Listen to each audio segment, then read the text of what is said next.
ജഡ്ജസിൻ്റെയും ജീവിതമാർഗം ഞാൻ ഇങ്ങനെ പറയുള്ളൂ. കാരണം മാർക്ക് ഇടുന്നവരാരാണെന്ന് ആലോചിക്കണം. ഈ മാർക്ക് ഇടാനിരിക്കുന്നവരുടെ പെർഫോമൻസ് നമ്മൾ യൂട്യൂബിൽ സെർച്ച് ചെയ്ത് നോക്കണം. ഇവരുടെ എന്തെങ്കിലും പെർഫോമൻസ് പ്രേക്ഷകർ മാർക്കിട്ടിട്ടുണ്ടോ എന്ന് നോക്കണം. ഒരാളും മാർക്കിട്ടിട്ടുണ്ടാവില്ല. ഈ സ്റ്റേജിൽ അല്ലെങ്കിൽ ഇവരുടെ മുമ്പിൽ പെർഫോം ചെയ്യുന്ന കലാകാരന്മാരുടെ എത്ര എണ്ണം വേണി എണ്ണി കാണിക്കാം കയ്യടി മേടിച്ചിട്ടുള്ളത്.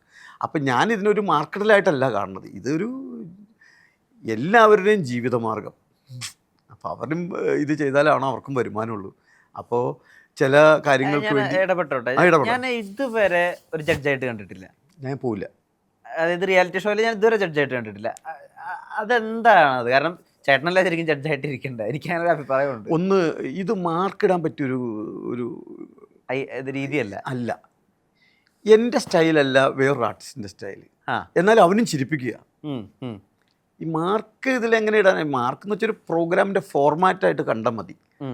ഒരു സ്കിറ്റ് കഴിയുമ്പോൾ ഒരു കഷ്ണമാണ് ഈ മാർക്കിടലും പുകഴ്ത്തലും കയ്യടി, അത് അങ്ങനെ കണ്ടു വെച്ചാൽ മതി. അതൊരു അവരും ഇങ്ങനെ ചടുലമായി സംസാരിക്കുന്നവർ, ചടുലമായി പല വാക്കുകൾ പറയുന്നവർ, അതുപോലത്തെ ഒരു കലാരൂപം തന്നെയാണ് ഇതും. അതിന് മാർക്കിടലായിട്ടോ ഇവർ കുറച്ചായിട്ടോ കാണണ്ട.